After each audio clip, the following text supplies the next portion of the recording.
Durante sessão do plenário, o senador Flávio Bolsonaro registrou a morte do preso político do ministro Alexandre de Moraes, do Supremo Tribunal Federal, enquanto estava sob custódia do Estado, apesar de haver um pedido de soltura do Ministério Público. O senador comparou o tratamento dado ao preso político àquele que normalmente é concedido a criminosos, lembrando: o entendimento pacífico do Supremo para qualquer bandido neste país é o seguinte, abre aspas, tratamento de doença grave é motivo para prisão domiciliar humanitária, fecha aspas. O senador disse: o Clezão faleceu aguardando a decisão do relator, que, no meu ponto de vista, prevaricou por vários meses e isso custou a vida de um inocente. Quantos mais terão que morrer para que a lei e a Constituição Federal sejam cumpridas? Vale lembrar, Anderson Torres estava preso há pouco tempo, quando as provas saltavam aos olhos de que ele poderia falecer dentro da cadeia. Aí vem a canetada para soltá-lo como se fosse um gesto de bondade, como se ele não estivesse fazendo a sua obrigação. Quem aqui já não ouviu falar que, enquanto o relator estiver vivo, Roberto Jefferson, Daniel Silveira vão morrer na cadeia? E fala isso sem nenhuma preocupação, sem pedir reserva nenhuma. Que postura é essa? Flávio Bolsonaro disse que chegou a acreditar que a própria corte promoveria uma autorregulação, que não ocorreu, e perguntou: até quando vão dar guarida para uma pessoa continuar fazendo o que está fazendo? Basta cumprir a Constituição e a legislação, que deveria ser igual para todo mundo.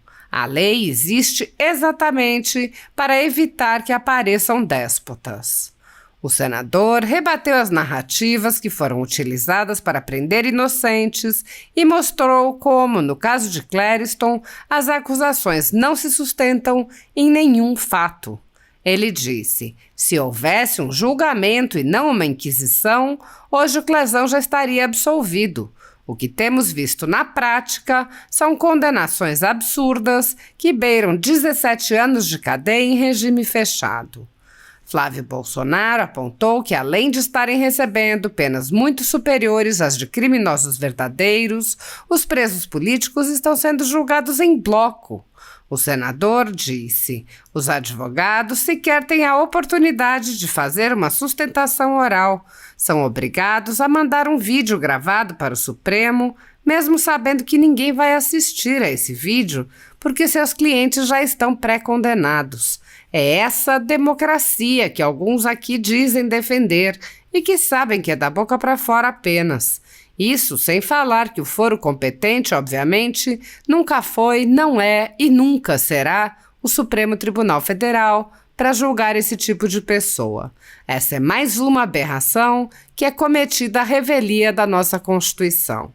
O senador disse: a democracia no Brasil está sendo todos os dias exatamente por aqueles que dizem defendê-la. E, obviamente, a gente sabe que isso é falso. Então, eu concluo fazendo esse registro e pedindo também, a exemplo do que outros senadores já fizeram, a votação em plenário do projeto de lei número 5.064, de 2023, de autoria do senador Mourão, que trata da anistia a essas pessoas. O Brasil tem que continuar de forma pacífica, ordeira e respeitando a nossa Constituição Federal, que tem que valer para todos. Apoiadores do ex-presidente Jair Bolsonaro e pessoas que apenas têm um discurso diferente do imposto pelo cartel midiático vêm sendo perseguidos, em especial pelo Judiciário. Além dos inquéritos conduzidos pelo ministro Alexandre de Moraes, do Supremo Tribunal Federal, também o ex-corregedor do TSE, Luiz Felipe Salomão, criou seu próprio inquérito administrativo e ordenou o confisco da renda de sites e canais conservadores, como a Folha Política. Toda a receita de mais de 28 meses do nosso trabalho está bloqueada por ordem do TSE, com aplauso dos ministros Luiz Roberto Barroso, Alexandre de Moraes e Edson Fachin. Sem a possibilidade de receber a renda de seu trabalho, o jornal corre o risco de fechar. Se você apoia o trabalho da Folha Política e pode ajudar, use o QR Code para doar qualquer quantia para a empresa Raposo Fernandes ou use o código ajude@folhapolitica.org. Caso prefira, há a opção de transferência bancária para a conta da empresa Raposo Fernandes, disponível na descrição deste vídeo e no comentário fixado no topo. Há mais de 10 anos, a Folha Política faz a cobertura da política brasileira, mostrando atos, pronunciamentos e eventos dos três poderes, quebrando a espiral do silêncio imposta pelo cartel de mídia que quer o monopólio da informação. Pix a ajude@folhapolitica.org. Assista.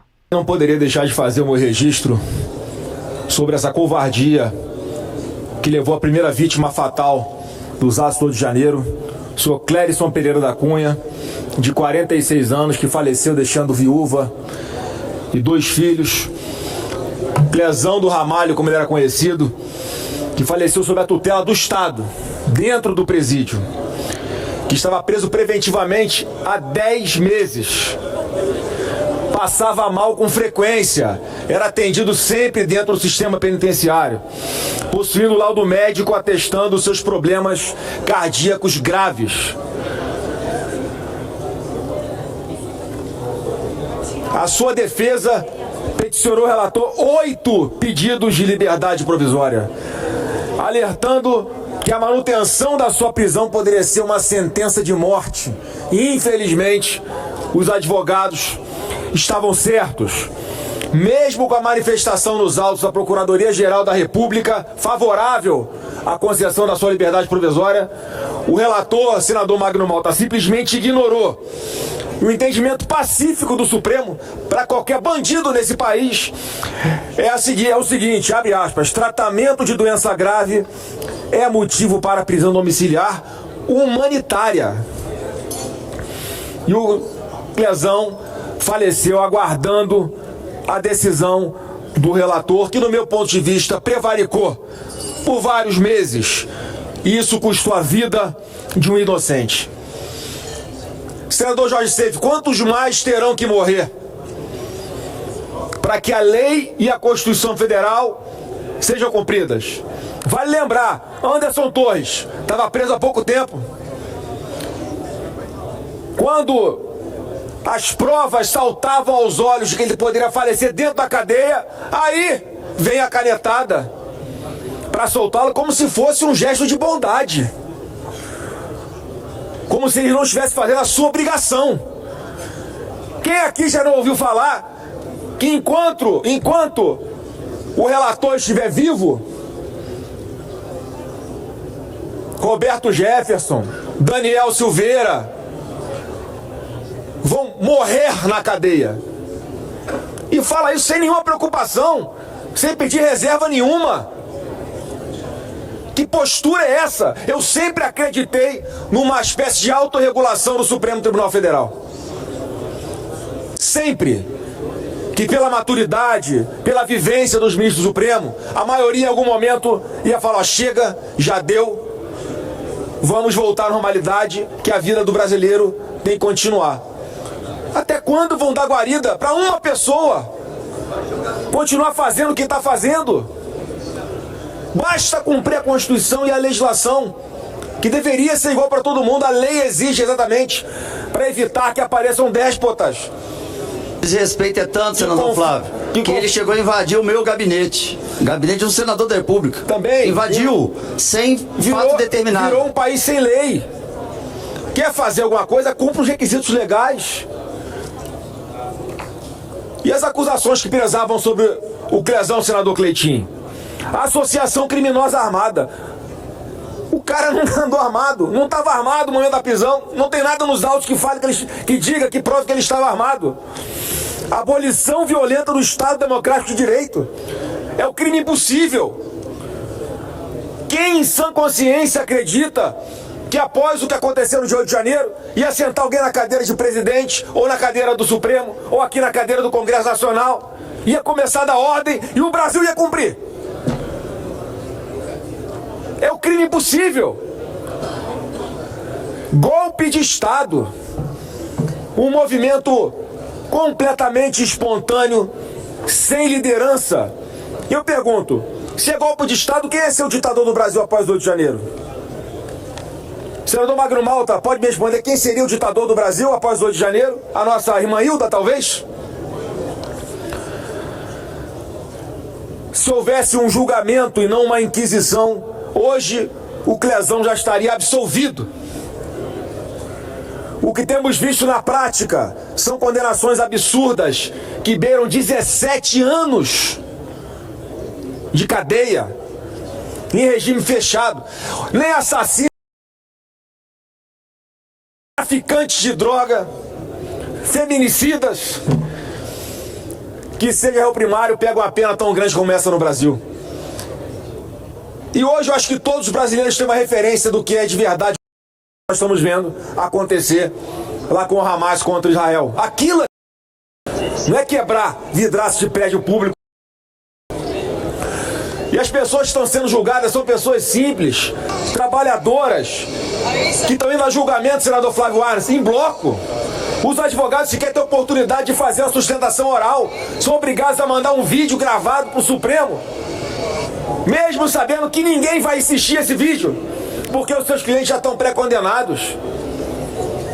É essa democracia que alguns aqui dizem defender e que sabe que é da boca para fora apenas. Isso sem falar que o foro competente, obviamente, nunca foi, não é e nunca será o Supremo Tribunal Federal para julgar esse tipo de pessoa. Mais uma aberração que é cometida à revelia da nossa Constituição. Eu pergunto, cadê os defensores dos direitos humanos, hein? Senador Marcos Duval, o senhor está vendo algum defensor de direitos humanos aqui defender esses inocentes? Ele esteve lá hoje à tarde recebendo uma faixa, sendo condecorado. Não vejo nenhum daqueles que dizem defender os direitos humanos defendendo esse inocente. Mas se fosse um traficante ou um pedófilo, até aqui, gente defendendo esse tipo de gente, defendendo os direitos humanos para essas pessoas.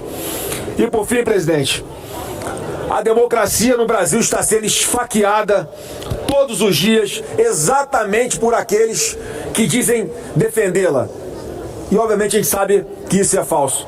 Então eu concluo fazendo esse registro, presidente, pedindo também, exemplo que os senadores já fizeram, defender aqui a votação em plenário do projeto de lei 5064 de 2023, de autoria do senador Mourão, que trata da anistia a essas pessoas. O Brasil tem que continuar de forma pacífica, ordeira e respeitando a nossa Constituição Federal, que tem que valer para todos.